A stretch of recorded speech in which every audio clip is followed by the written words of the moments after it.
You're listening to Creating a Universe, a Love Anarchy podcast hosted by William J. Rogers. On this show, we follow the journey of creatives, artists, and entrepreneurs who are making a name for themselves in the ever-evolving landscape of today's industry. Featuring an insight into both Love Anarchy and the Lovaniverse music universe, as well as the individual projects and stories of each of our guests, from the music industry and beyond. So whether you're a budding creative or simply interested in what goes on behind the scenes, this is the podcast for you. Hello and welcome to Creating a Universe. I'm your host, William J. Rogers, and today I am here with frontman of the Fantasy Prog Band Azure and newly published author, Christopher Sampson. How's it going, Chris? Yeah, really, really good. Thank you so much for having me. I like that introduction. That's a new one now, the published author part. It feels good. Yeah, absolutely, man. Absolutely. It's a really exciting time to catch you. You've just released the book now, which, I'm super excited about. Want to talk about that. Obviously, it's connected to your work in Azure and things like that. I think, though, just like in case people are listening to this that might not already be familiar with yourself, could you maybe start by just giving a bit of an overview of who you are and what you do? Absolutely, yeah. So I've been a founding member of Azure, which is, as you said, a fantasy kind of progressive rock, progressive metal, all things prog kind of band.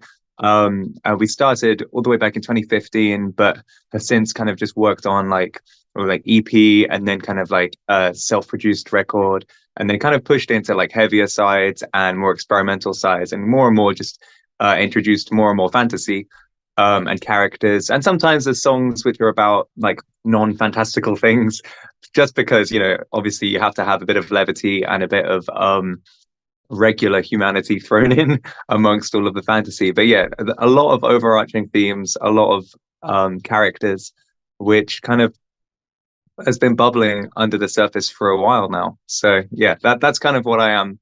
Really, I'm like the storyteller of the band. Mm-hmm.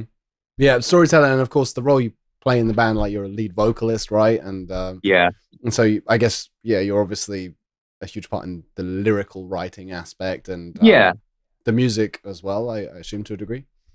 Yeah, so I mean, like the kind of the thing for the band, which it started off like this, but it's grown. We've really learned into it. It's quite emotional, like getting into these topics, whether it's fantasy or not. And like thinking about how you want to express yourself, whether it be like the guitar solos that Galen might be playing, or like the way I'm singing certain lines. I just want to wring out as much emotion as I can. So you're writing these lyrics, creating these fantasy scenarios. So yeah, I'm definitely the primary lyricist. And as time's gone on, the writing has been me and Galen, who, like I said, is lead guitar. And yeah, it's just this huge endeavor of just trying to create very, very dramatic fantasy prog. And yeah, the singing side of things is like, I'd say definitely my singing and lyrics, those are like my main jobs now. Mm-hmm. Yeah. But yeah, it's definitely all about storytelling with the voice. Yeah, amazing, man. And I've been following you guys for years, so it's so awesome to get this chance to have a proper chat with you now. And it's always astounded me, like the creativity that you guys have. It's such a creative project and such a fresh creative sound. I like that even in your bio or whatever it says so like fantasy prog, and you said kind of rock, kind of metal. I find that interesting because it feels like it is more prog than rock or metal. Right, thank you. Yeah, that. I think how would you describe the sound? It's the thing is that we kind of like, I know a lot of bands will say this, and I'm just going to be another one who says this, but we don't really compromise the kind of like creativity enough to make it feel like it's one genre, because it's kind of like we're very impulsive songwriters, and if we want to hear certain sounds, then we just chuck them in, which is why like a lot of our projects have like crazy busy arrangements, and they're like some of the ideas that like kind of like, obviously everything's intentional, but it also feels quite all over the place, which is why like there aren't like many huge repeating metal riffs, or there's not like ridiculously repeated like classic rock choruses. And we love that stuff, but I just think we're too all over the place with all these, like, the kind of the structure of our ideas and our processes to ever kind of be like a straightforward kind of heavy band, or, you know, because we also love pop and funk and stuff like that. So, you know, we'll be riffing for like 5 seconds, and then we'll be like, oh, but wouldn't it be sick if it was just suddenly like so sugary or like so synthy or something like that? And the next thing you know, we've gone off on like some tangent. And, you know, some people might be like, oh, you know, we need to kind of rein that in a bit. But we're kind of like, we're very happy to get carried away with these things, because it, you know, our kind of mindset is, if it feels good that it goes in those directions, then it should. That's it, man. And it feels like very well crafted though when you guys do it. Like, the thing that's amazing about your music is, I think it's one thing to be kind of chaotic and jump all over the place, and that's kind of the thing with prog, isn't it? But yeah, you know, there's a huge gap between like doing that well and not, you know. And I think that the point is, it always feels very intentional, like every note that you guys are playing, you know. I appreciate that, man. I think something for us, I guess something you can talk about quite easily with prog is like things like rhythms, like time signatures, or maybe odd chords. And something that we've always kind of said is, don't write these kind of things for the sake of being awkward. Write them because it feels like that's where it should be. And, you know, then you end up just, you know, almost accidentally, or not accidentally, but you just end up with the result having like odd time signatures, lots of strange chords, because you want to hear these notes going in certain directions, or you want to feel this pulse. And the next thing you know, you might have quite a complicated song, but it's only because you wanted it to sound like that, which I guess maybe really helps us with the flow of things. Because if things are intentional and they are going in chosen directions because that's what we wanted to hear, then I guess there is almost like a subconscious structuring, I guess, because our brain's telling us that's what it was meant to do. So we're kind of just, you know, following the rules of what we're being told by our heads. For sure. But, you know, I appreciate that. And because, like you say, prog is a very it's a huge genre, because the whole point nowadays especially is that people are just trying to explore, you know, and when you're exploring, you can end up in certain areas or in the absolute opposite direction, and it's still part of the same genre. So I guess that's why it works so well with the kind of storytelling aspect, because when you want to tell stories in fantasy locations or with crazy characters and magic, you know, and monsters, then you kind of want to have as big a palette as possible, right? And prog is like the perfect genre to have that many options. It works the best that way, I think. I love that, man. And you put it so nicely when you said palette there, I think, because that is one word I would use to describe your music, is like very colorful. And I think one thing as well that is probably a very significant thing for people to know is because prog is such a broad and possibly even convoluted term at this point, I think one thing that stands out about your music as well is that it is very, very melodic, right? Yeah. And so it's uses a lot of these prog elements and a lot of odd times, and very, very intricate musical segments and melodies and things, but it is like very, very rich in melody, and not like you absolutely have these heavier moments, but you know, some bands that are considered prog metal at this point, I mean, like Meshuggah, you kind of have this whole wave of Meshuggah-esque stuff that's considered prog metal right now, and that's probably a bit further away from where you guys are, would you say? Yeah, absolutely. And like, I think that the ways, especially since Mistress, so obviously, like, to anyone who has followed us, they might know that although we released Mistress before our album of Brighton and Angel Speaks, Mistress was written much later. And from Mistress onwards, we kind of like really started to let the more progressive elements of our music show in much denser ways. So Mistress has like this big melodic chorus with this like kind of like repeated high note passage. It feels almost quite, you know, it's quite diatonic in that moment, but then it goes into all of these strange rhythms, and there's a very dense harmony where the chords go all over the place. And since then we kind of felt that, like, you know, that was something that we kind of wanted to push more into, with letting these chords just really run riot and go in the directions that felt right. But like since then, we've kind of really realized that that's kind of like part of what our more heavy sound is, if that makes sense. Yeah. So like whilst you say, like, for example, a band like Meshuggah, who obviously are amazing, they kind of have this aesthetic where, although it might not be like vocally a melodic band or something, but you know when like a really sick Meshuggah moment is happening in a Meshuggah song, and you know, and we're beginning to realize what our Azure moments are, if that makes sense, and it's becoming more and more natural to lean into these kinds of things, and then pull back for like some like melodies, because like as you said before, like my foremost role, other than a lyricist, is a singer, and I'm, you know, like fairly a clean singer, if that's how we put it. And that's kind of like, if the music isn't melodic, I find that to be quite a boring job. Sure. And obviously, like, there's more to melody than just notes going places. Like sometimes you can have a melody that's just like one note, but then it's about the rhythm, and it's about the inflection, and it's about, you know, what vowels and stuff that you're using. And there's always melody. And like I have like not a short attention span, but like there's kind of like a level of attention to detail which I need in these kinds of things to keep me satisfied. So there's always been an emphasis on melody, so that I felt okay about the finished product, if that makes sense. Yeah. Like, yeah, I don't end up content with a record or a song unless I'm happy with everything I'm singing the whole way through. And, you know, as anyone would be, you just kind of have to be a bit fussy over the things that you're passionate about.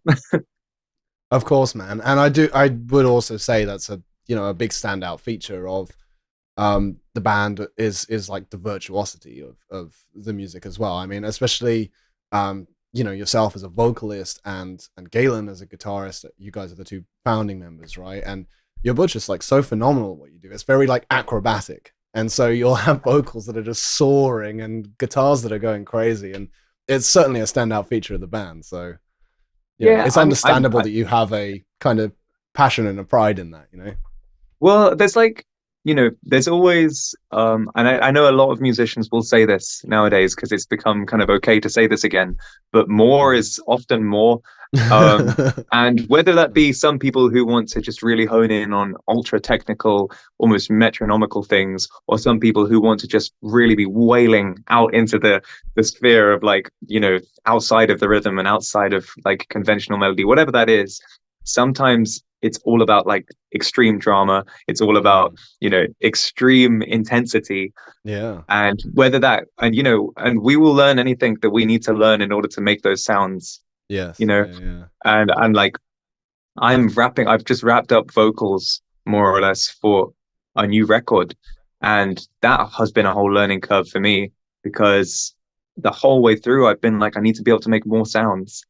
And so, you know, you're always learning. So, you know, it's obviously awesome that people, or like yourself, say that there's like a virtuosic element to the band. But I think to us, it's really just the case of, we want to be able to do as many things as we can so that we can make the music we want to hear.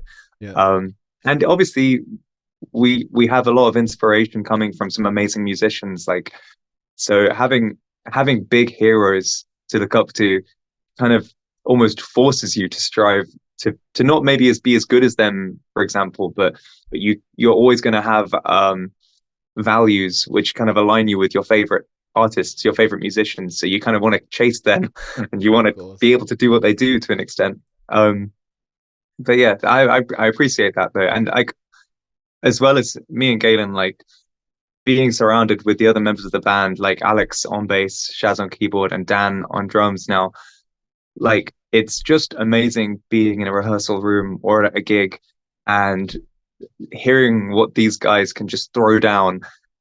It catches me off guard, because say there'll be a song that was written in 2019, hearing like Alex play it on bass in a different way, and I'll just look over him and he's adapted a part, and I'm like, how is he even doing that? You know, it's exciting. I find the whole thing like really exhilarating to be around just really, really fun musicians. Yeah, that's so cool. That's really cool to to hear. And I think that it's an interesting topic that maybe people that are not familiar with prog or aren't necessarily fans of it can kind of, Yeah.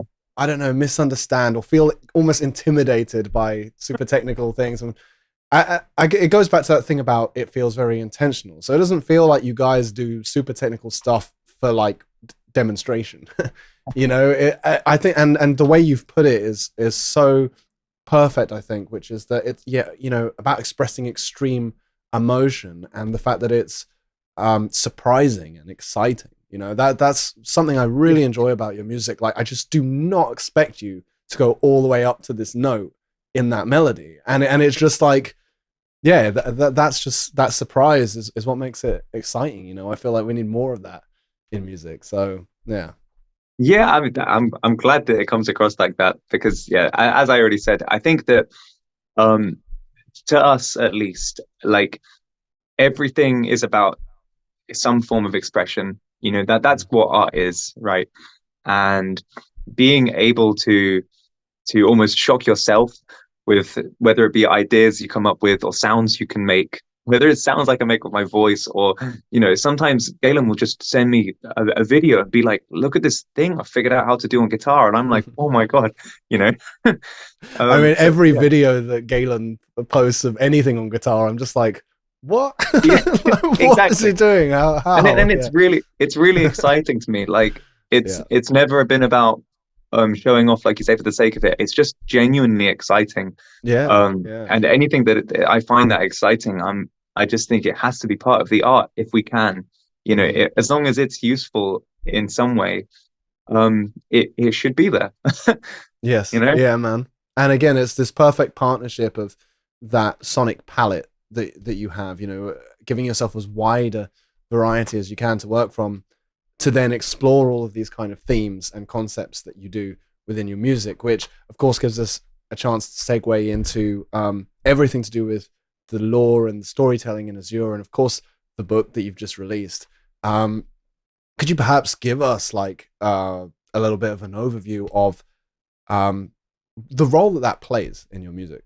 Yeah, absolutely. So early on, like, we're talking demo days of the band, I kind of just, when I was sitting on the first couple of tracks with lyrics, I just found so much more, I don't know whether it's catharsis or just ease in writing about fiction, because fiction is like, and I'm always going to say this, I stand by this, fiction is the best way to tell the truth, right? Because you might have like some crazy emotions, some really complex feelings that you can't really verbalize in many ways, but you can create characters or scenarios with which you can almost, express these things without it having to be yourself.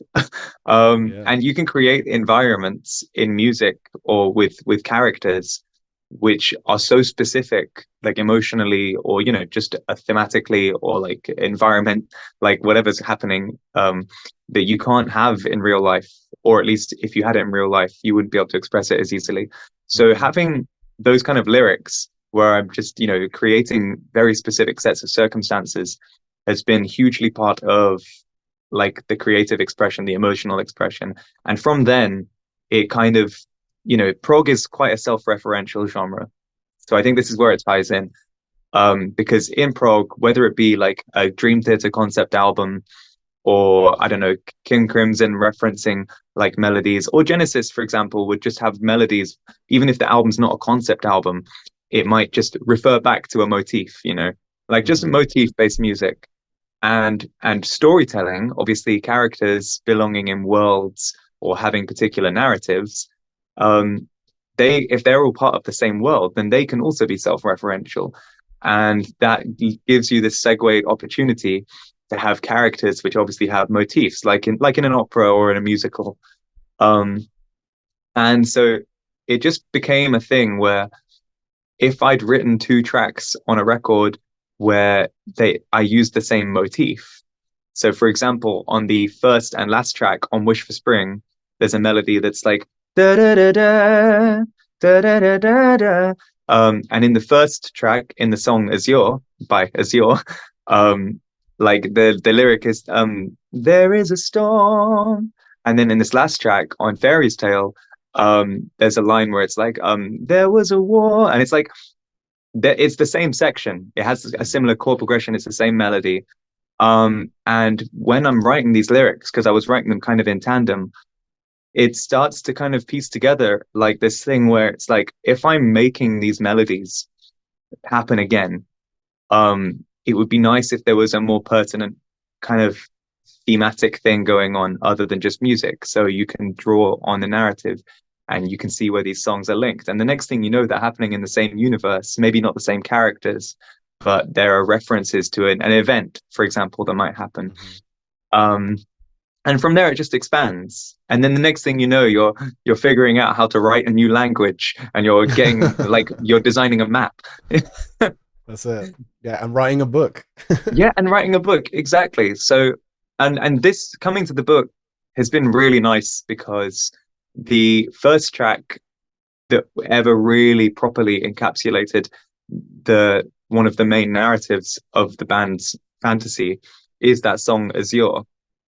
And when it came out, firstly, we didn't have a huge amount of fans, and there was no context for what that song was about. So it kind of just was its own weird little story that if anyone read the lyrics, they would be like, huh, I wonder what that's about.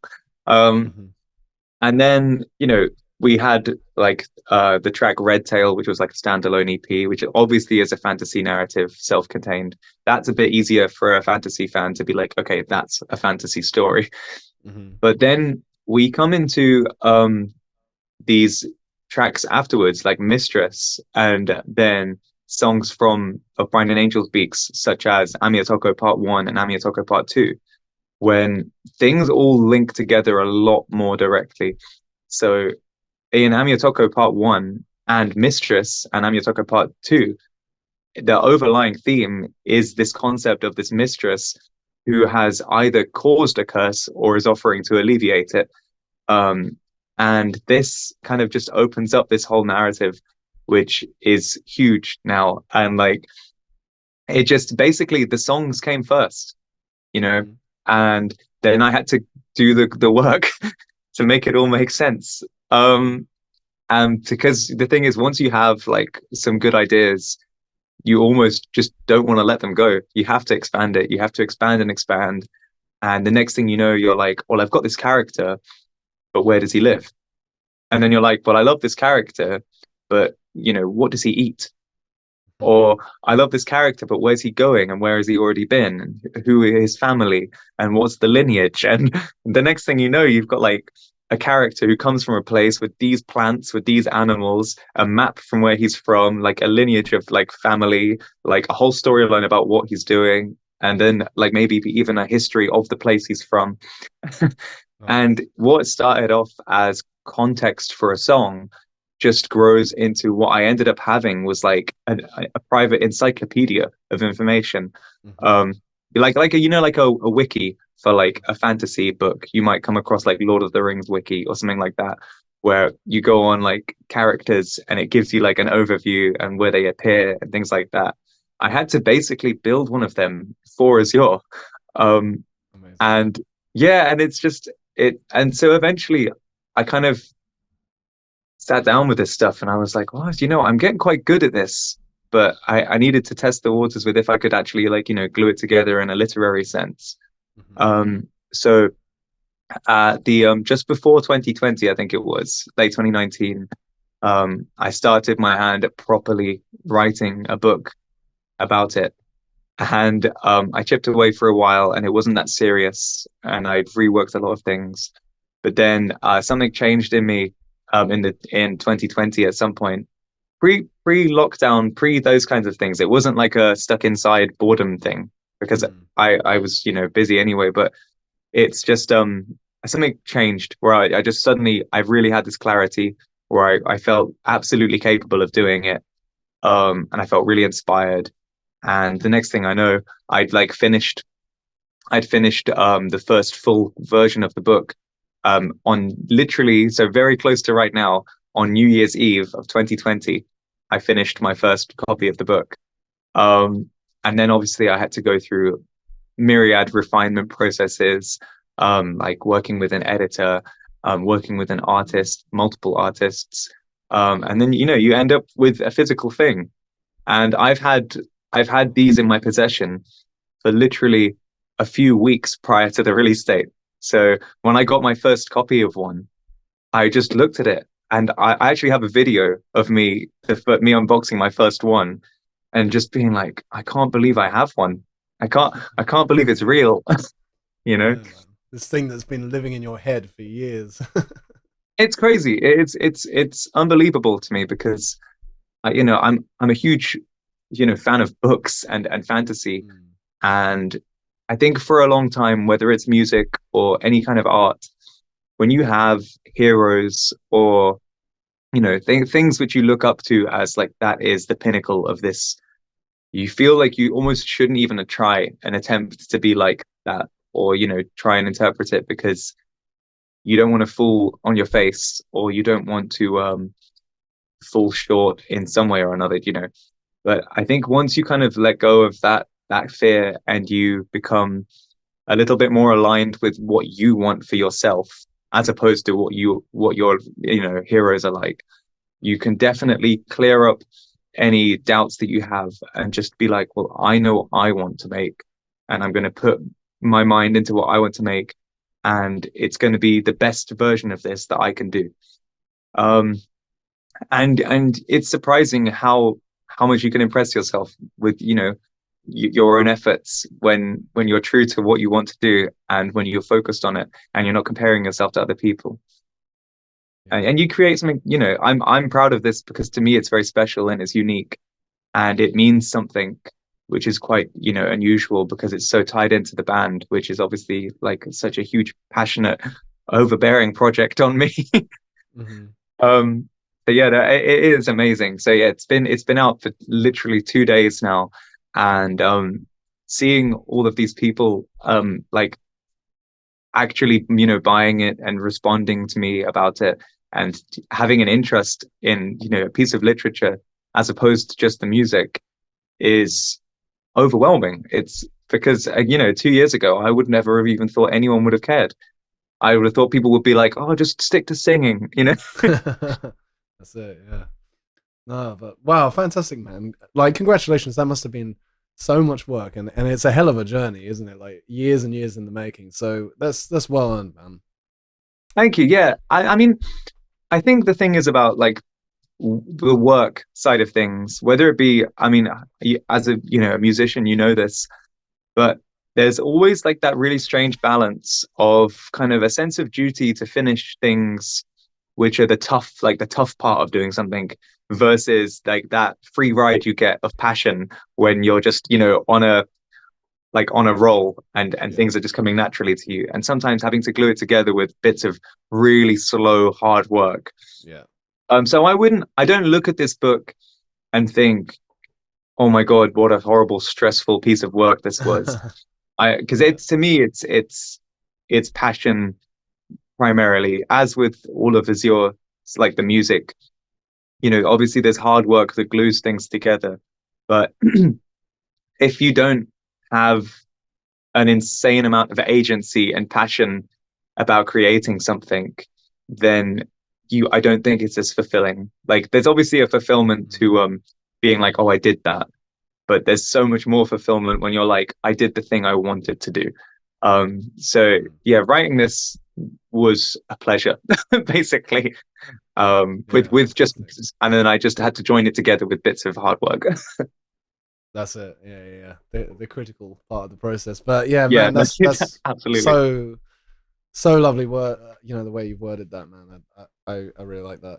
I was wondering, you've obviously touched on a few things in regards to the songs, but yeah, I was wondering if you could perhaps give us a bit more context in regards to like the book itself and the character of absolutely. Lou. Obviously, spoiler free. No, it's okay. Yeah. So with very little spoiling, this book is essentially the story of our main character from our song Ameotoko Part 1.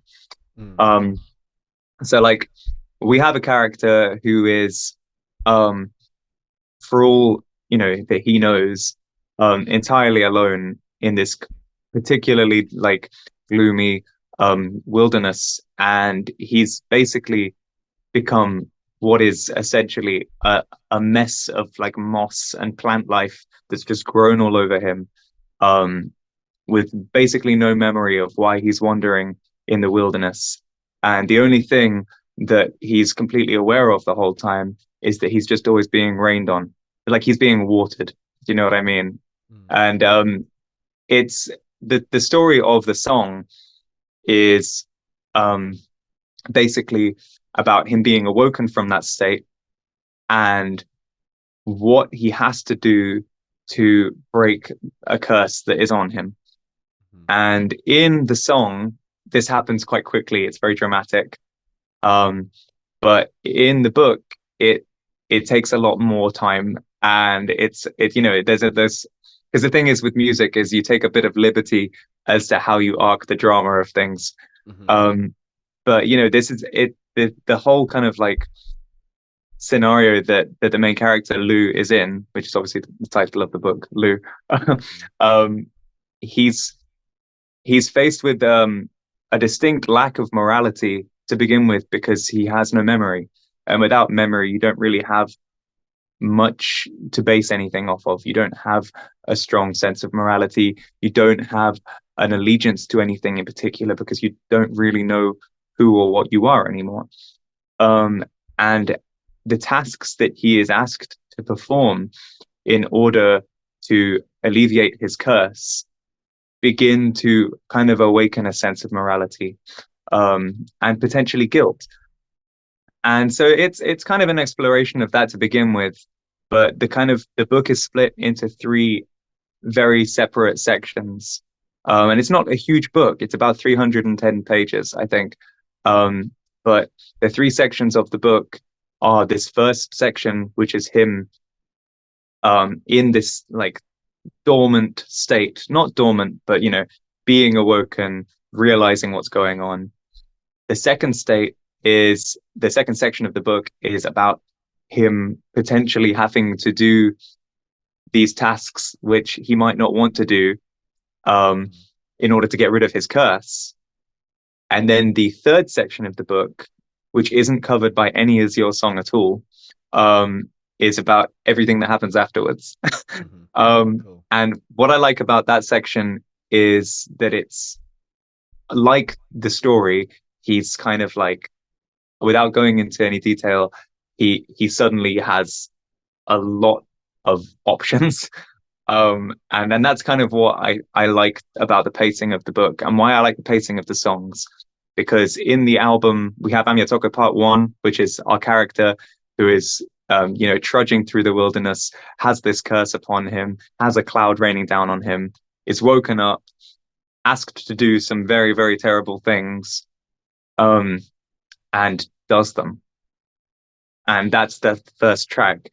And then Ameotoko Part 2 is about the guilt of what he has done or wanted to do, and him doubting if he'd done the right thing.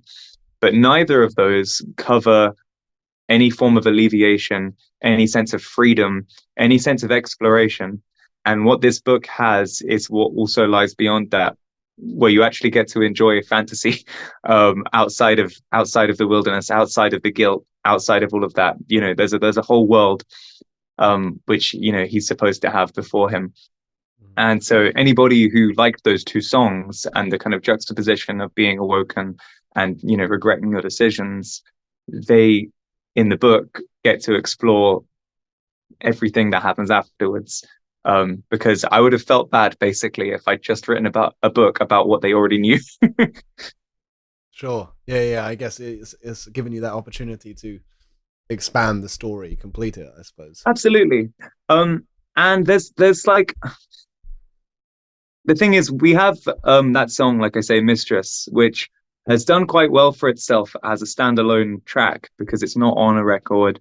And its lyrics are, although, specifically about the mistress, who is an integral character, they are fairly vague, without context. And what's important about that song emotionally, because it's quite obvious that it's quite an emotional track, like with this screaming chorus, and some of the lyrics are like quite I don't know if I'd say powerful, but they are very particular in the kind of emotions that they have. And there's context, within the song itself, but nothing specific. But this book makes that song and makes that character a whole, like, complete entity, because it really explains the character depth of the mistress and of anybody who is at her mercy. Which is, again, something that I really enjoy about being able to write this as a book, because lyrics are great. Lyrics are great. You can say so much in so little words, and that's usually the art of lyrics. If you're trying to tell a story in a song, you become quite clever. You become almost thrifty with what you can give away in X amount of syllables, whether you're rhyming, whether you're using metaphors, or whether you're using absolute direct, expositional terms. So it's less is more. You're trying to be very, very careful about what you say, and if it works, and if it's memorable, and if it's musical, because at the end of the day, you don't just want to be saying loads of boring words and hoping that people will care, because songs are meant to be fun. Well, you can't just sing your novel, right? That's why they're different formats. Exactly. Which is exactly why writing the book is like the opposite art. And although, like I say, it's all hand in hand, having long form sentences and deep descriptions of locations and personalities and thought processes is a dimension which is almost impossible to explore in music. Music, it's done in other ways, through chords and through melodies and through dynamics and tension, but it has to be experienced rather than read as a fact. Whereas in a book, it's like a fact. It's in front of you. And although there will be still metaphors and colorful language, there's not as much room for interpretation. The book tells you what is happening. And I really like that partnership, because then once you've listened to the song after reading the book, you might kind of interpret. I mean, I know that I interpret what I'm hearing in those songs and like the frustrations and stuff way more accurately, because I know what the character's been going through. If that makes sense. And obviously anybody's interpretation of any music is always valid, but I do like additional context. I've always been that kind of person where I always want to know more. So this book is kind of for people like me who just want more information. Yeah. You can get the much more depth in the experience. I suppose they can, experience more of what you're experiencing when you're creating. Yeah, exactly that. You've said it better than I have, actually, because what I'm really trying to do is, although I definitely want to protect people's right to enjoy our music however they wish to, I'm just grateful they're enjoying it. But also, it's nice to give a context which I have to a listener, so that if they would like, they can see it how we are seeing it, and that's just like, again, I'm grateful to anyone who's going to put those two and two together, because it's a big ask. Hey, listen to this song again, but with the context of a whole novel. Yeah, for sure. Yeah, but I'd say with all that context, there's just with all that context, there's so much to experience. I feel like you can listen to that again and again, when you're playing out a whole story in your head. It does add a whole new dimension to things. Yeah, and another thing I have to say, which is just such an underappreciated factor for us, is just artwork. Whether it's the artwork on a record or this wonderful new piece of art by Sean Calney on the front of this, it's like we have such an immense love for art paired with music, art paired with literature. Like, it is, obviously most people will agree that an album cover almost affects the sound of the music, right? Sure. Yeah. And we have just grown so deeply close to how art has to be paired with music. Not because, art's an accessory, because, art, the pictures are just as valuable as a music or the book or anything like that. But it's just kind of like that, getting that marriage right and finding what kind of works, whether it be like the framing, what's going on, what detail you're allowed to give, what liberties you're allowed to take in terms of accuracy, because art has to have the right balance of drama or static kind of information.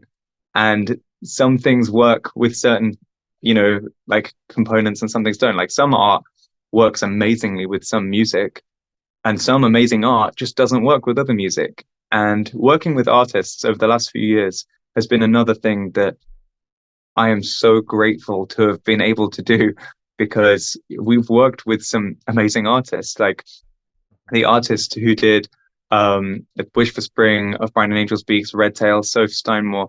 Like, I wouldn't change anything about those pieces. And then Alex CF, who did our single artworks for Mistress and Spark Madrigal, entirely different style. But we came to him because we loved what he did. And, with some conversation, he was just able to create a whole new thing, which, although being completely different to Sophie's work, also represented exactly what we needed. And here again, we have Sean's artwork, which has just absolutely captured the drama of this book. Obviously, I won't hold it up to the camera again, because it's never going to be as clear as if people see it on their screens themselves. But just the drama that Sean managed to get of this action, once you get to this moment in the book, it means something. So when I saw it for the first time, and I was thinking about the context of what was happening in that picture, I felt it, because it touches me that an artist connected to a moment that I'd come up with in a story, and envisioned it and created it with that much emotion. Like, it's imbued with an emotion which is just, it's awesome. It's really awesome. And it's just, who would have thought that, you start like learning guitar or learning to sing, when you're like early teens, or like, 11 or 12. And the next thing you know, you're just working with these amazing painters and amazing artists who are, connecting with music with you. It's just like, I'm never going to get over how special that is. And I recommend it to anybody who has a way of working with an artist, whether it be for music or for literature or for anything. Don't be shy to let an artist, interpret your work and see where it goes. Because even though you might not be able to envision like exactly what you want to see, that's an artist's, that's their ability. And you'd be surprised at just how amazing the things that they can think of are. So yeah, I'll never get over that. So that's been another thing which I've just over the years really come to appreciate with this whole like fantasy and music, because fantasy and art obviously goes so well together, and music and art goes so well together. So having that almost trio of components is just fantastic. And we have a map in the book as well. And that is, again, like art. It's a different art form entirely. But I worked with I worked on my own doing these like very crude map sketches. It was mainly just for information. And I tried like looking at other people's cartography and seeing how people did map designs and what was informative. And some things were a bit too frilly and not particularly practical. And I came across an artist called Joshua Hoskins, who people can find as Noctua Cartography, if you're interested. And he just had this perfect balance of having all of the information you would want to see on a map and kind of keeping the aesthetic of like a beautiful fantasy map. It just and his text, like the calligraphy, his writing, everything just works. And so working with him, sending him my drafts, and then seeing what he sent back was just like, you know. So yeah, and having that as an insert in a book is just mad. Mm-hmm. Can we see that? I know it's not as good quality as if people Yeah, no, of course, yeah. see it So properly, but obviously into the book, there's a little forward from me, and then we have our contents page, and then in the book we have our map page, which is just here. And there is more map. He has done more map, but this is the map that's relevant to the book at the moment, with some of the locations that are going to be referenced in the book. And then we have our little introduction, and then we go straight into the whole thing. So, and I have the whole full map hung up in this room right now. But I won't shift the camera around and stuff. But yeah, so again, like I cannot express how grateful I am to have worked with as many artists as you all have been lucky to work with so far. And as we speak, we are working with Felix Lemaire on a brand new album cover, and I won't say much about that because it's not time to talk about that. Mm-hmm. But again, I'm never gonna stop being grateful for these opportunities to work with artists. Wow, I love that, man. That's so cool to hear you share that and to get that insight, and it's very inspirational. And as you say, there is this kind of transformative quality to it for somebody to connect with you in that way and share your creative vision. And absolutely, it's truly such a wonderful thing, man. And as well, I think it is, the Azure art, it is very distinct. Even the art from different artists and the book and things like that, there is that, it's got such an intriguing quality to it that I do feel matches your music so well. And it again is very out of the usual of I don't know, rock metal covers like it's very much its own thing, and that has always stood out to me about I mean, what would you say are the kind of fundamental components? Do you have an idea of that, to the visual aesthetic? Yeah, so I won't give away all of our trade secrets, but what me and Galen, because obviously me and Galen are equally involved in this. I don't want to take credit of making it sound like I'm the mastermind of thinking about art or anything like that.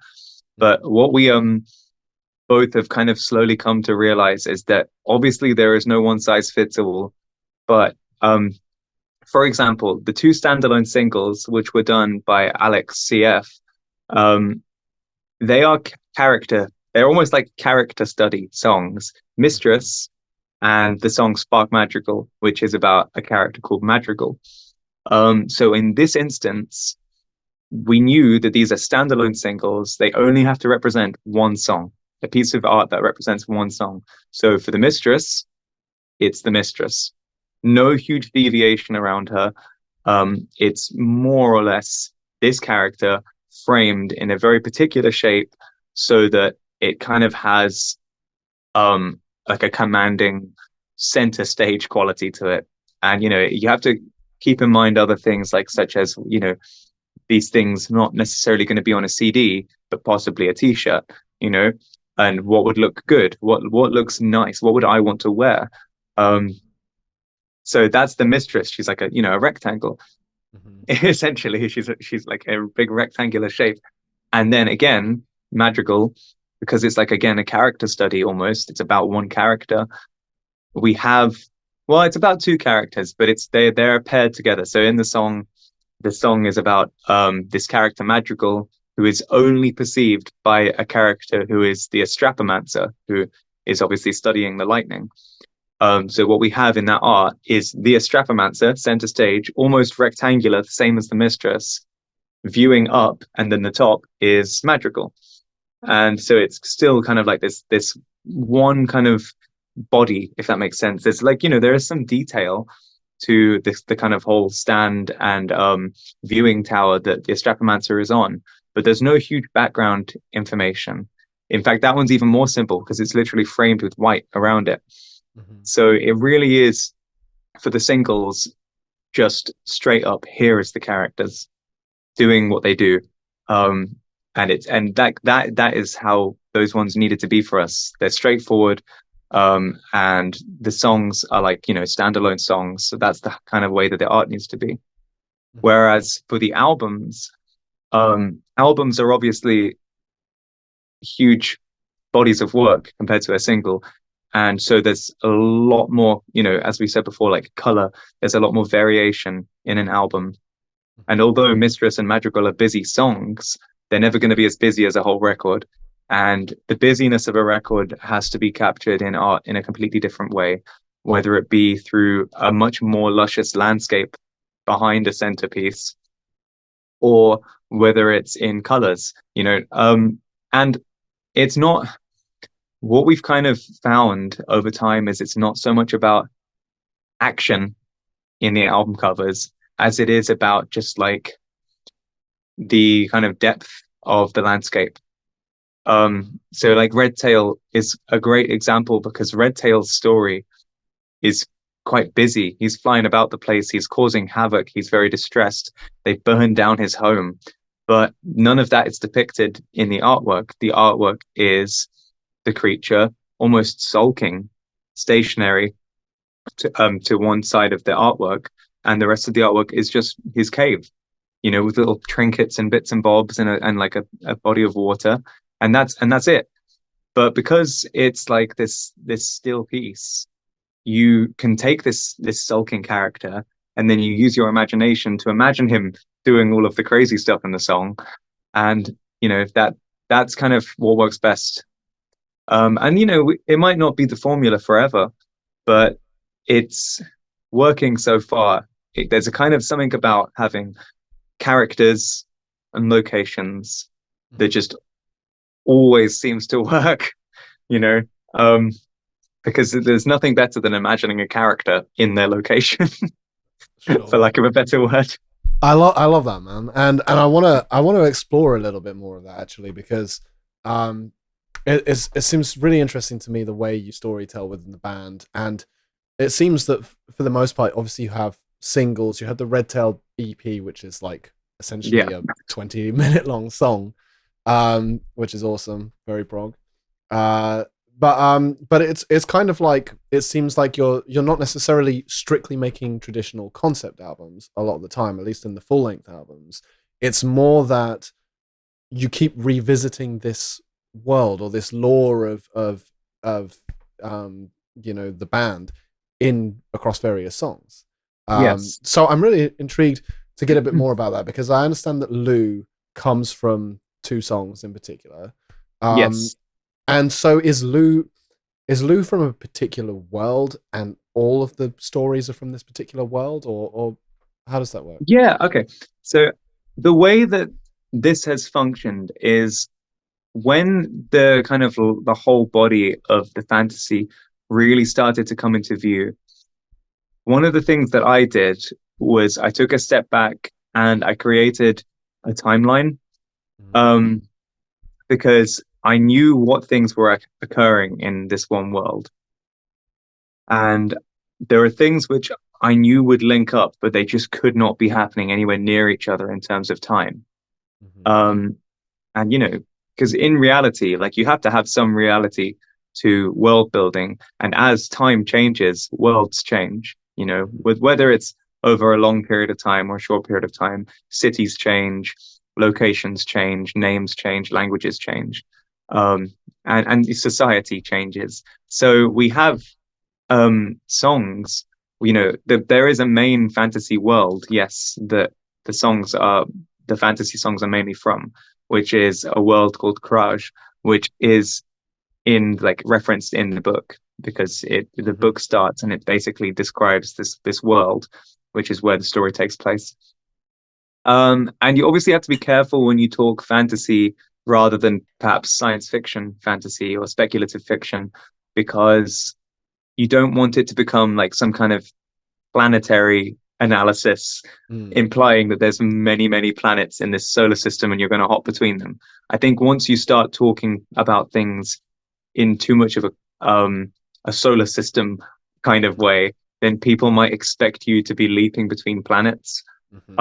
Whereas obviously that's not the case. This is very much occurring, inland on a planet, but it's just not this one that we are living in. And so I think I had to be quite careful to not do any over planeting.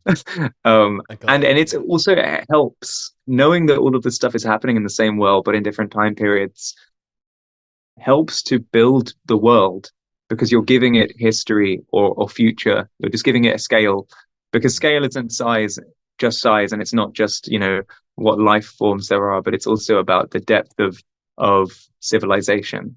And you can only do so much when you're world building. You can't, you're not God. You can't actually experience continents worth of thousands of years of development.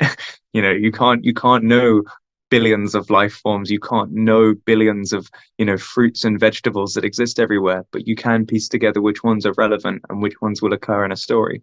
So having things which definitely occur, definite points in time, definite locations, and then kind of creating your kind of like bubbles from those points, you slowly start to notice that some of them converge, which is why having a time scale and having a map is fantastically important. And I think that although I'm not as much of a D&Der myself, but I hugely appreciate the art of it, dungeon masters and players of Dungeons and Dragons will tell you the same thing. Like, there is a limit to how much world any human being can build. Obviously, people like Tolkien are at the absolute maximum of what you can do there, but there is obviously a really, really happy point where things that you have created meet in the middle, and you're like, oh, this is where it links. This is why these two things exist in the same plane. And so for Lou, knowing that I had this planet where these stories were occurring, and figuring out the timescale of when what was happening to him happens, and when other similar stories have happened around him, really helped me when writing the book, because I knew what kind of characters he would be bumping into. I knew what kind of things would be kind of in the midst of happening. And the music that we are working on at the moment, and some of the characters in Lou, are hugely explorative in the sense of time, not because it's like a time travel book, but just because things happen in phases in these stories, which for Lou might have taken him a very long time to get to, whereas behind the scenes of his story, someone else's story might be happening somewhat in tandem, but they meet at certain points, and that they're going off to do separate things, and you kind of have to keep track of those things if you're writing the story. So, having a song about these things, it's like a snapshot, right? It's like you've taken a certain event from a certain moment of time where there's a certain level of tension or emotions or whatever. Maybe it's a certain type of location, and you snapshot it, and you either tell a bit of the story or you just kind of get a vibe across. And that's kind of how the songs, like you say, on albums where it's not, sorry, I'm getting back to answering the question now. The way that the albums work, where there's not all of the songs are about the same thing, is like having these snapshots in of like, here's some of the story, here's a bit of a world. It's nice. I think it's like it's just a way of getting things across. It's digestible in the sense that some people just need a chunk of fantasy, or they need a chunk of here's a character to listen to for like 6 minutes. So we have like a track called Luster, Siphon of Umbra on A Fine and Angel Speaks, and again, out of context, that song just makes nearly no sense. It nearly makes no sense, and I've been aware of that this whole time, other than the fact that it's clearly about a weapon and that it's one thing that undoes another thing. That's kind of all that's really clear in that song. And having a story where Umbra is suddenly referenced and Luster is suddenly referenced, it's like, oh, that's where that fits in. But for now, it's just a nice topic like that a song can be about. and it just lets you explore singing about, a thing without having to give too much away about it. That song isn't there to tell everybody exactly what it's about. It's just there to get across a particular kind of vibe, which is that there is a weapon that undoes the kind of, I don't know, the kind of actions of another weapon. That's what that song's about, and it's not clear as to what that means. And I like that it's like that. I like the vague mysticism of that song, and it still has a vague mysticism about it, even with context. So that's just why I like those songs existing, surrounded by tracks like The Jellyfish, or Outrun God, which are just like, very different entirely. The Jellyfish is about, being a student essentially, and not like really knowing what you're doing, and watching kind of your life fall apart around you because you're lost in the big city. And Outrun God is almost the most ridiculous thing for a song to be about, because it's essentially like an ADHD fueled, Sonic Heroes fueled song about feeling like you have to keep going and you have to get faster because otherwise something's going to get you. And that's one of the most intangible concepts of all. But that's just on the record, which is the same record which has Ameotoko Part 1 on it, and they don't go together, but they exist together, whether they like it or not. Yeah, as you say, you've given yourself that creative freedom that they do go together in a musical context. It's an Azure record, right? But yeah, I suppose conceptually, that's what you're saying. You it seems like, so from what I gather, the thing that I'm getting is like Kraj. This is essentially the world of Azure, or the backdrop, or your literary concoction, your Middle Earth, essentially. Yeah, we can roll with that. and so Tolkien, of course, his creation really was in a way Middle Earth and that world, this particular planet. But as you say, it's not science fiction, so it's just that one world that everything goes around, and then he's got this very in-depth timeline and all these different events and stories and aspects of lore that go into it. But that's where he gets to pluck his main creations from, that are the stories, right? Right. And so for you, I suppose you have Kraj as kind of your Middle Earth, and you are able to draw from that, tell stories from that, and extract from it. But of course, as a band, you're able to pluck from that and musically whenever you want. Exactly. Yeah. And when you want to turn it off, you also just turn it off. Exactly. Right? Yeah, exactly. So really what you do is you create this kind of bed of potential things to work with. Because now if we go, oh, what do we write a song about? I'll be like, guys, take a look at chapter 12, Nice. And also, again, I appreciate Tolkien from the sense that, as a lot of people would say, he almost created his world because he wanted a place for his languages to exist.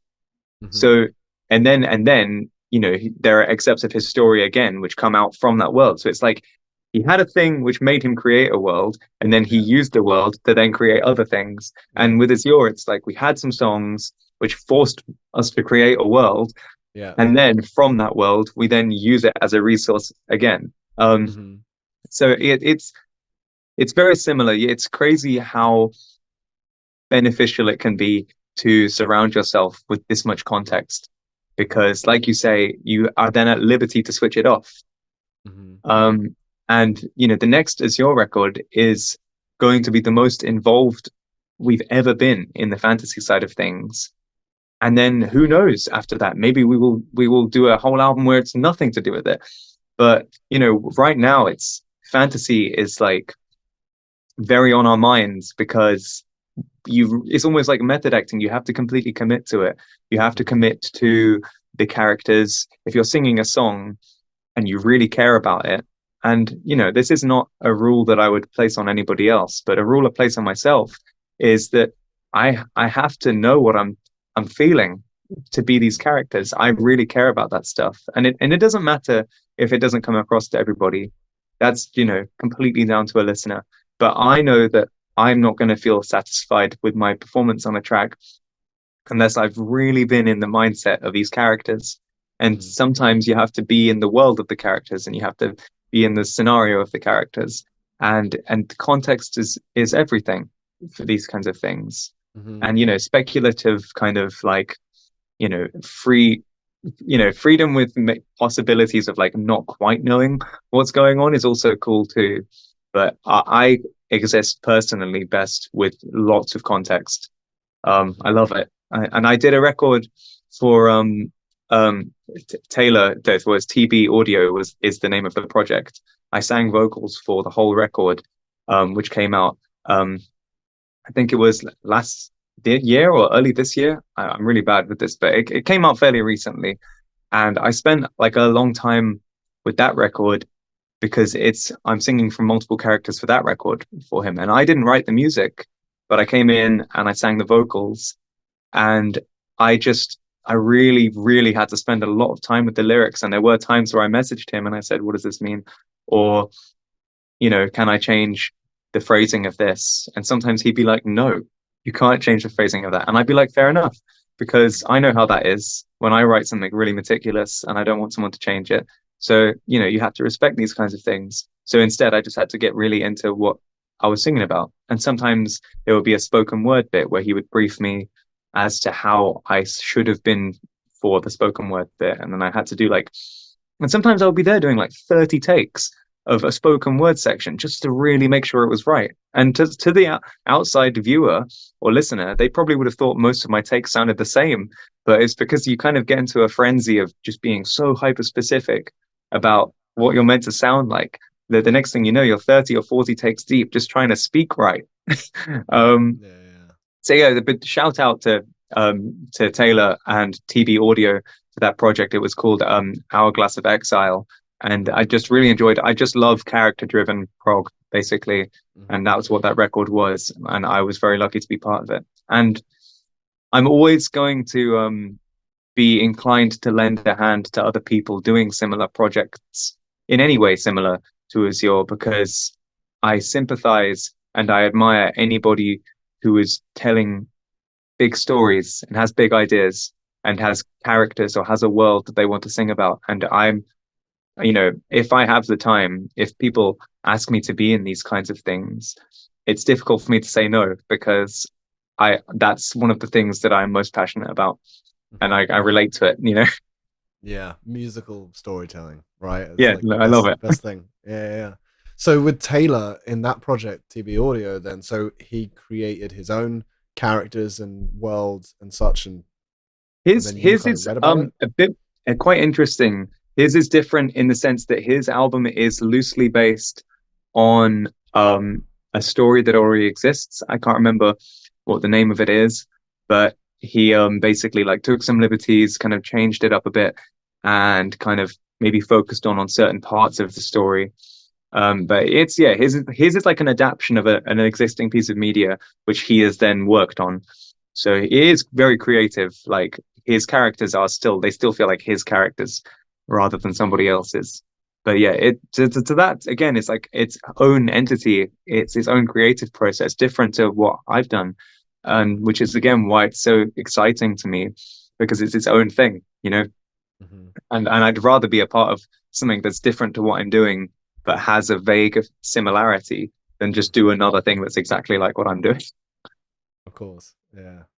Wow, yeah, that's fascinating. It was Galen on that project as well? No, it was just me on that one. Me and Galen both contributed to another project, which is another concept thing. So you can see now how absolutely invested we are with these friends. So Bronze and Steel released a track called I think the full title of the track is it's either The Eternal Dragon and the Child of Tomorrow, but I think that we tend to refer to it just as A Child of Tomorrow. But on that track, I think that one of the main vocalist of Bronze and Steel, he was singing from the perspective of the Eternal Black Dragon, and which is their characters entirely, as far as I'm aware. And I was singing this kind of response part from this character called the Child of Tomorrow. And that, again, I had a bit of context. And Galen played this really cool really, really emotionally wrought solo, which I really like. I'm a huge fan of Galen's solo on that. And yeah, we basically just received, some parts, a bit of score. Like I love working from score. I worked from score for Taylor's thing as well. If anyone ever sends me musical notation, I love it because it's so definite. Do you know what I mean? Nice. But yeah, so they sent a bit of score and they sent their lyrics and they sent me some lore. They sent me some lore, which I love. That's so Anyone who sends me lore, I'm in. cool. So I just read about the character. I read about the concept of the story. They even broke down, if I remember correctly, bits of the lyrics to tell me what they meant or told me what like emotions they were supposed to be. So Nice. big up Bronze and Steel Yeah. for the way that they approached us for that track. I really enjoyed what it ended up being, and I'm again grateful to be part of it. And I love their artwork again. So yeah, a fantastic project. And honestly, I have no end of support for these artists who are doing these fantasy themed narratives, because I love it. That's it. Kindred spirits, man. Yeah, that's really, Absolutely. really wonderful. Yeah, wow, fantastic, man. Yeah, awesome that you guys are getting involved in other people's worlds and things too. And I'm curious. So, like, I guess with like Lou, by the sounds of it, that's kind of a self-contained story from your world. Like, would you ever revisit that story, or perhaps in future you'd consider just writing other stories from the same world? Um, I have to be careful what I say here because Lou, Okay. there is more planned for Lou.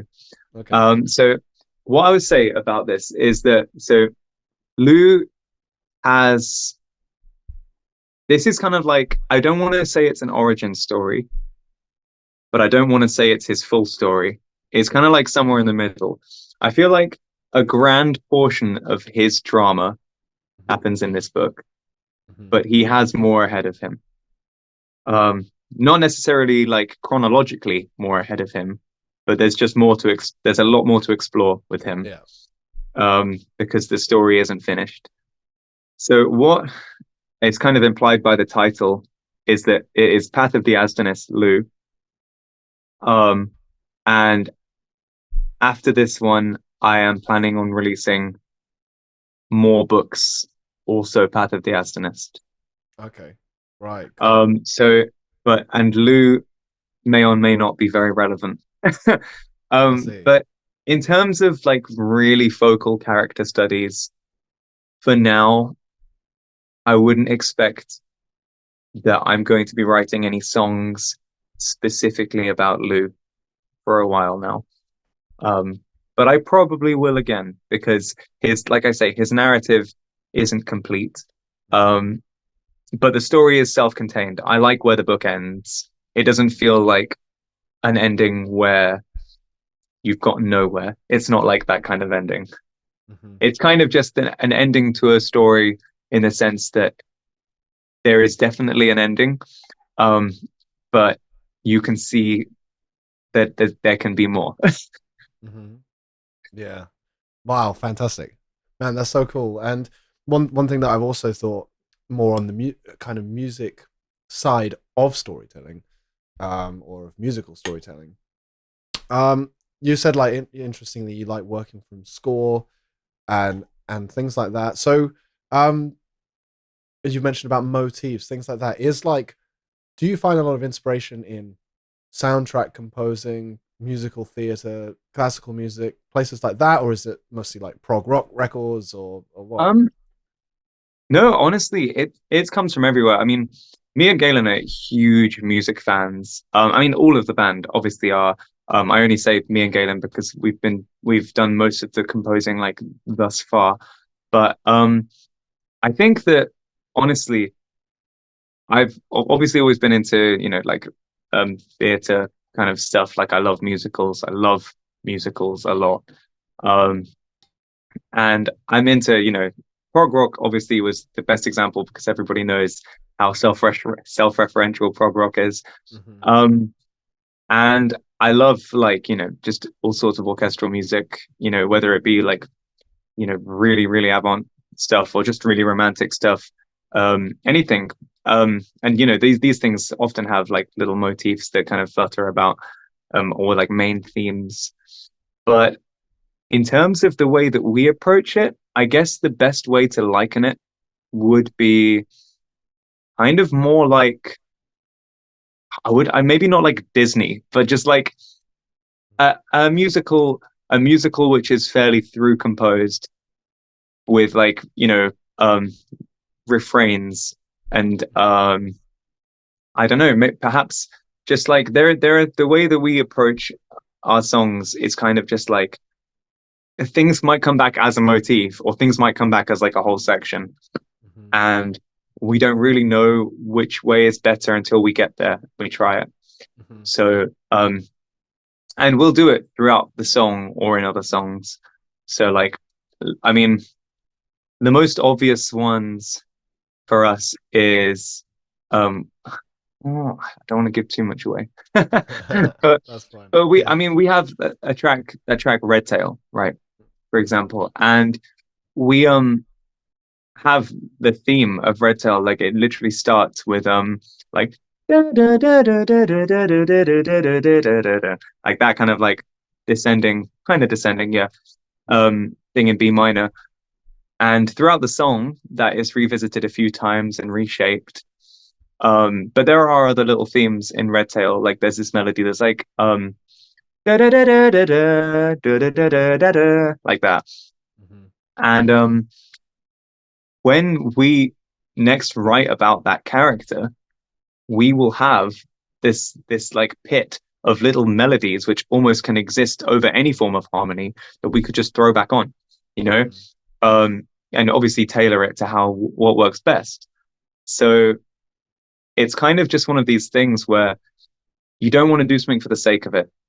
And if a character is having a resurgence in a song, or a mood is having a resurgence in a song, you want to find not necessarily tasteful, because I'm not really a fan of that word, but you want to have like an appropriate way of bringing it back that feels right. And in Ameotoko Part 1 and 2, the best way that we do this is so Ameotoko actually has a similar motif to their first Red Tail one, where it basically has a thing that's like basically there's a thing that's like da da da da da da like that, and it happens really, really blatantly in the first track, but it's scattered quietly all over Ameotoko Part 2. But I don't even know if people would notice. It's only there texturally, and it's only there because I wanted it to be there, Yeah. and it's not necessarily even there to be noticed. It's just a tool that worked perfectly musically in that scenario. And there's lots of other bits. I'm not going to embarrass myself by trying to sing like chords at you, but there's like lots of little bits and bobs that happen in Ameotoko 1, which we just layer back into Ameotoko Part 2, which is crazy because they're such different pieces of music. You have Ameotoko Part 1, which spends its time being like a mid-tempo 7/4, sometimes 6/4 slow piece of music, which is in like A major, and or F sharp minor, and it goes through some other keys. But then you have Ameotoko Part 2, which is like this like for primarily 180 BPM, like 16th note, like in E flat minor, like. So none of these things sound like they're even remotely conducive to be related to each other, but yet somehow you just take these themes, you transpose them, or maybe you recontextualize them in a different place in the scale, or whatever. And it's not about being clever, it's just about what sounds good in these instances, because I'm not getting marked on this. Do you know what I mean? It's at the end of the day, it's just about what sounds right. Yeah. I love that, man. I love that. But yeah, you are certainly incorporating those thematic elements and a lot of leitmotifs and a musical reflection of the lore, essentially. Oh yeah, absolutely. There is a lot more of it to come. That's why I have to be careful about how I'm talking about it now, because otherwise I'm just going to talk to you about this whole new album we've written. Yeah. We'll have to do another one when that. Oh no, I would love to. I really like chatting with you, so I would love to talk to you about it again when it's time for that.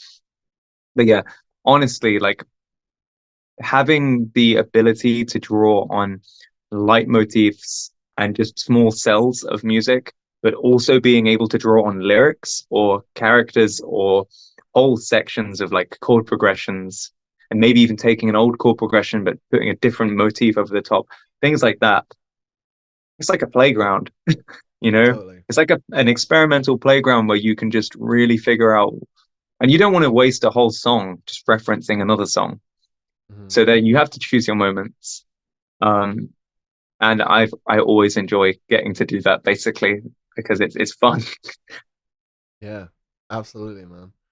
Yeah, absolutely. And I was curious as well. Just tend to do a little bit of this on the podcast, and I think it would be cool just to get a bit of context. Like, if you take it all the way back to the beginning, like, when did you actually first get into music, and I suppose fantasy and everything, you know, as well? Like, where did it all begin? Oh no, that's a good question. So I'm very lucky because I've kind of got like a really good background for fantasy and music, because I kind of grew up in a household where my dad sings in like a rock metal band, and my mum also like big lover of music, you know, used to be like a DJ, and you know, do like all sorts of, you know, things like be like go to gigs and stuff. So they're hugely into like rock and metal scene. Awesome. Anyway, and they're both big fantasy fans. So I literally had like the perfect springboard into both of these interests, you know. So when you grow up in a house where there's like a Genesis record and every Iron Maiden album just sat around you, Perfect. and you know, Lord of the Rings figurines and like all of the extended editions ready to be watched at any point, it's hard not to be into those things, because these things are just quality, you know, and they've always been to my tastes, whether that's something that I've grown into liking or just have always found fascinating. I've just had these kind of assets around me.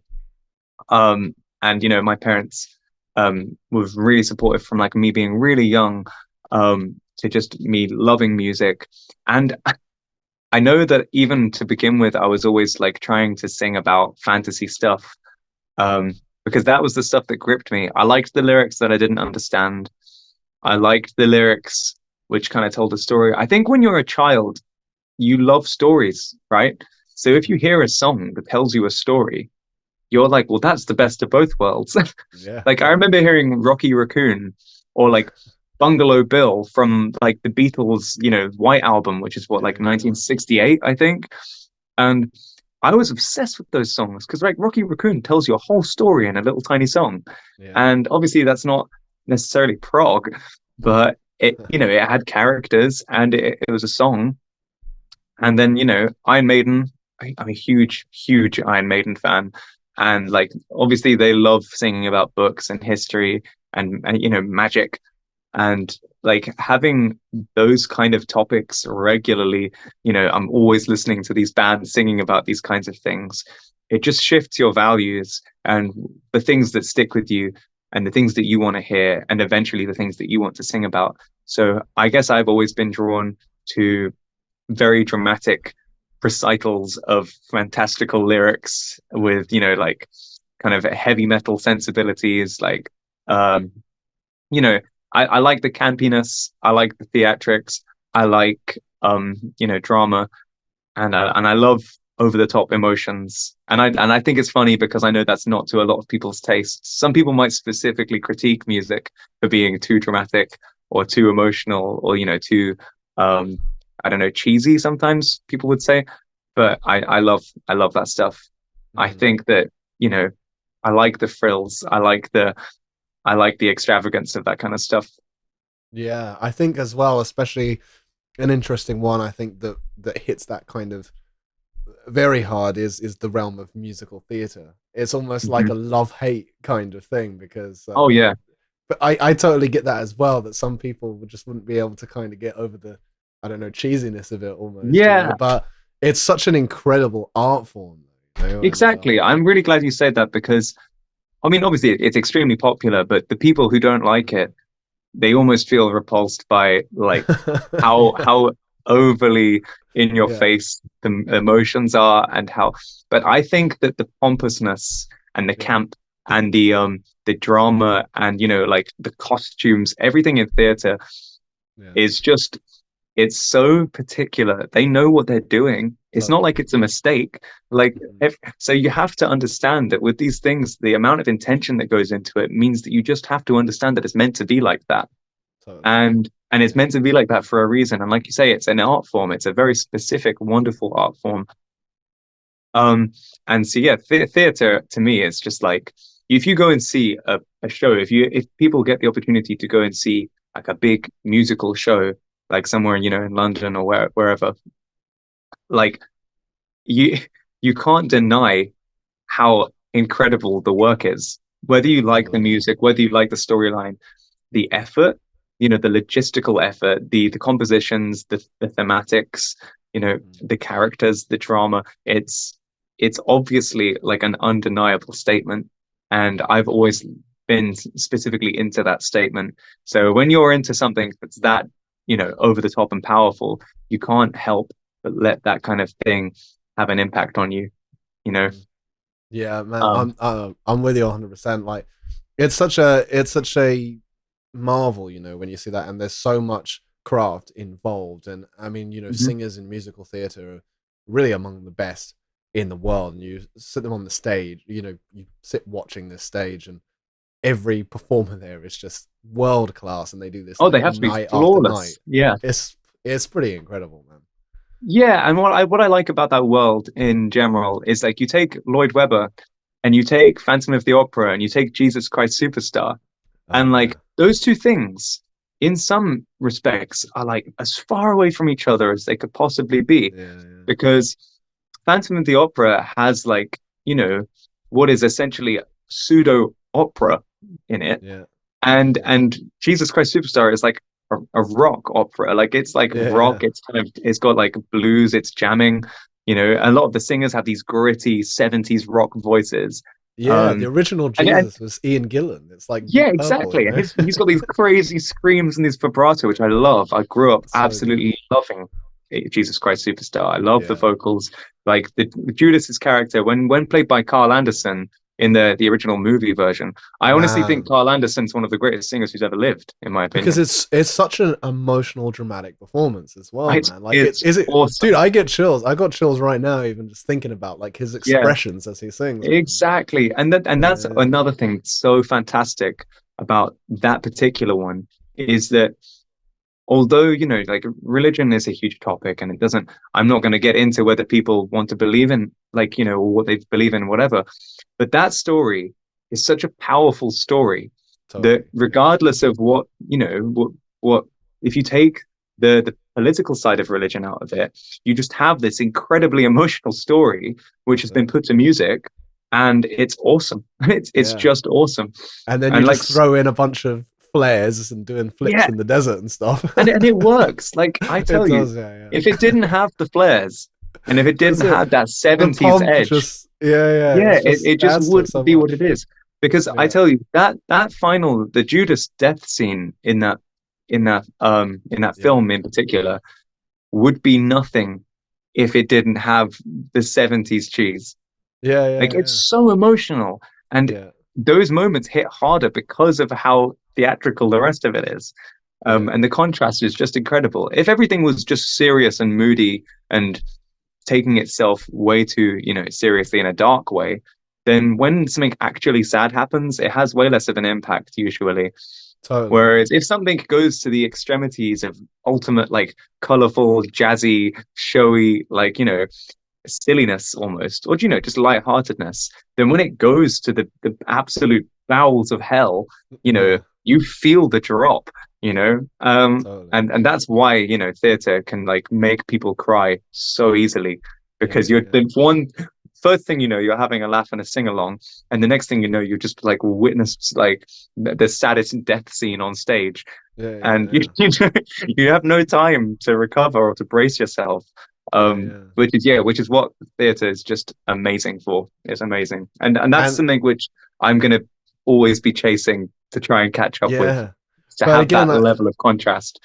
I've kind of almost had a little full circle as well to talking about your musical style at the very beginning, because that thing about genre bending so much, I think Hmm. that's something so good about musical theater, or especially like take someone like Lloyd Webber. He's so good at that. Like, it exists in its own kind of musical realm that is Hmm. total fusion style. And like Lloyd Webber, but man, Phantom of the Opera and Jesus Christ Superstar. I love that you picked those two. They're two of my favorite pieces of music of all time, and just Mm. productions in general. And the one thing that's consistent between them, despite the mix of different stylistic components, is like he's got to be one of the best melody writers that has ever existed. Oh yeah, Like definitely. every song, it's just like incredibly crafted melody, one after the other, all the way through. But it's as well the fact that you can have a song that the first one that comes to mind is in Jesus Christ Superstar, like everything's all right, everything's fine. You know, beautiful song, beautiful melody, and it's in 5/4, and you hardly even notice that. You know, it feels so natural and melodic and songful, but it's also so intricate and musical. You know, Yeah, and that's exactly what I was saying before. Like those odd meters and unusual chords, even when they are absolutely crazy, like really out of this world rhythms, really, really insane chords, when they've come from a place like that, sometimes you notice and sometimes you don't even notice because it's so musical. And 5/4 is an excellent one for that because it has this illusion of a 6/8 feel, or like, you know, a 3/4 feel. Because you can have it like da, da, da, da, da, and then next thing you know, but you can sway to it and you don't even feel, if it's done like in a tasteful way, you don't miss that extra beat. You don't miss, or you don't feel stuttered by it. You're just, you know, it's just a different pulse. And Andrew Lloyd Webber is amazing at that. In Heaven on Their Minds as well, there's that bit where it's like, Nazareth, your famous son should have stayed a great time. Really catchy, really rhythmic. But it's in an odd meter. So I'm glad you appreciate those ones too. And honestly, one more thing I will say about this kind of like theatrical contrast between like the silliness and the dark side of things is something that I got to explore more in writing this book. Is that I'm not one of those somber writers. So I will say this to anybody who isn't into that kind of thing. Like my writing has its moments of being quite frilly, quite overly verbose and colorful, you know, and that's not to some people's tastes, but I personally enjoy it. I like it because it's almost I like the indulgence sometimes of being over descriptive, and sometimes, you know, it's not necessary, but sometimes you really just want to let lavish on colors and landscapes and whatever, because it just really, really is like, no, you don't understand. It's really, really purple, or like it's, you know, it's really, really like magical or whatever. And having that stuff happen, and then if something bad happens, or suddenly there's the most realistic sense of guilt, or the most realistic sense of, you know, misery, compared with just, you know, this floaty language for other sections, you know, again, contrast is just something that when I explored, you know, how to use it, I really, really feel drawn to making sure that it's not just the story, and it's not even just about how you tell the story, but it's like the pace at which you control your frilly moments, and, you know, your decorative moments, and when the most blunt and unembellished moments are. Like coming from places like Lloyd Webber, like it's just like, it's always going to be inspiring knowing how to deliver those punches, and I'm always going to be trying to figure that stuff out.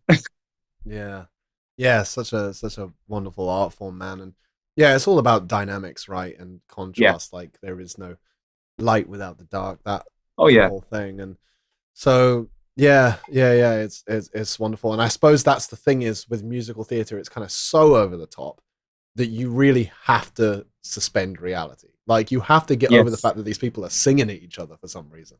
Like that in by itself is so silly, you know. But then if you're willing to actually suspend the reality and allow yourself to, you know, get sucked into that, then actually it kind of offers this whole new level of depth in the storytelling experience, you know. So, absolutely. And I really hope that with the current Azure that's out there, and the you know, Azure music to come, that's something that we can hopefully offer to people who are fans of that kind of immersion. Because I mean, I spend my life like that. I'm singing all the time. Like I need you to understand, I am singing every day. not just to practice, but just because I am. And even if I'm in a really bad mood, I'll still, if I'm listening to music, or even if I'm not listening to music, I'm singing all the time, because that's just my state of being. So when I watch something where people are singing all the time, like, I've almost normalized it for myself. Nice. Yeah. And so when I watch something like, I don't know if you've seen or like in any context, Sweeney Todd, like, Sure. Yeah. So Sweeney Todd, like, that is like, a Sondheim, very, very Sondheim, like all over the place musical, everything's sung. And I speak to some people who've seen that film or the musical, and they're like, yeah, I didn't really get it. Whereas then I talk to other people who've seen it, and they perceive it, like me, to be like one of the most emotionally, heavy, excruciating things I've ever seen. And it's so it's because, dark and like, heavy. Yeah. And so people, some people are seeing through the lens of all the singing, and it's emphasizing the emotion, whereas other people, it's distracting them. And they're not wrong. They're allowed to have those opinions. Everyone is, but I just love that there are other people like me who are experiencing the music side of things. And although, it's like you say, not realistic, it's still just part of the package, and it can still be entirely beneficial to the context of, the music, the emotions, everything that's going on. Like, I want them to be singing at me. Yeah. Man, I'm with you. I'm totally with you. And the Sweeney Todd movie that Tim Burton won, I think it's really interesting. I know that I have seen people criticize it that are really into the original theatre play, which is understandable, like any adaptation, I suppose. But there are things that I like about it, and I like how there is that theatrical quality to it. Like, for instance, I love the blood in that film, how it looks like glossy paint almost. And it's really kind of like everything is sort of slightly supernatural in musical theatre, and I think that exactly really cool. What I think, there's two things like that in that film for me, and again, it's all about the contrast. It's just so theatrical to do this, but that film has such a muted color palette for everything other than the blood. 100%, and that is so musical theatre. So it sticks out so much, and the blood is almost magical in that way. Exactly. So, and that's just, if anyone watches this who hasn't heard Azure or wants to read this book, like, that is just something that is a hugely, like, a valuable component to me, is just having things which are almost so extreme, in the sense that it's it's so magical, or it's so over the top, that it's sometimes in its context you wouldn't think it fits, but like that's just what appeals to me. And it appeals, me and Galen are always talking about just how wrought, or how emotional, or how almost obscene things can be while still being able to exist in a musical context. Because when we record an album, we'll send each other videos on our phones of takes that we've done, if we're not present for each other's recording process, and we'll just be like, listen to how screaming this is, and you might want to lay down a more technical take. And we've done recordings where we might lay down some of the most, technically proficient, tight, accurate, takes on a record, but we've just binned them because they just didn't have that extraneous, like something. And it's all about that extra something. It's all about the fluorescent blood, Yeah. So I do love that stuff, and I'm glad to talk to you about this, because it's not often that we get to divulge on our obsession with this kind of drama. Man, totally. I mean, this whole topic of musical storytelling and everything in and around that is pretty much my absolute favorite thing. So it's such a pleasure to delve into such depth with you on it, especially because I followed you guys for years, because I just always got that sense coming from you guys. I'm literally just conscious of the fact that I could happily chat with you, I know, about this, and we've already been going for such a long time, man. No, so, I know. What's been nice about it is, I would say, it's just very natural. I'm just talking about things that I want to talk about. I love it. And I guess, like, we can summarize about, like, the book, and like whatever you want, really. Yeah, I think that, we've got to cut it somewhere. So I think it's as good a place as any. What would you like to get in there before we tie it up? Yeah, I'll just say, so to everybody who is watching these, I will say, firstly, thanks for sticking with me and William right now, as we've been going on about all of our deep passions in music. But if you are interested, the new book has been out for literally 2 days at the time of recording this video. Path of the Azdinist Lou, and if you follow me on any social media at all, or the band, all of the available links as to where to purchase it or to learn more about the band or the project, it's all going to be there. And yeah, I'm really grateful to anybody who takes an interest, and I'm extremely grateful for you for having me on the show and having an interest in it yourself. Oh, well, man, thank you so much for joining me. It's really been such a pleasure. I'm so excited for everything that you've got going on and the book release and everything. It's, I can't wait for everything as well going forward. So thank you so much, man. And I can't wait to do this again sometime. Yeah, man, absolutely. It's been great. And I hope you have a wonderful rest of your day. Thank you for listening to Creating a Universe. Special thank you to Chris for joining me. I absolutely loved getting to have this chat. Be sure to check out Chris and Azure at linktr.ee/Azure UK official. Links will be in the show notes.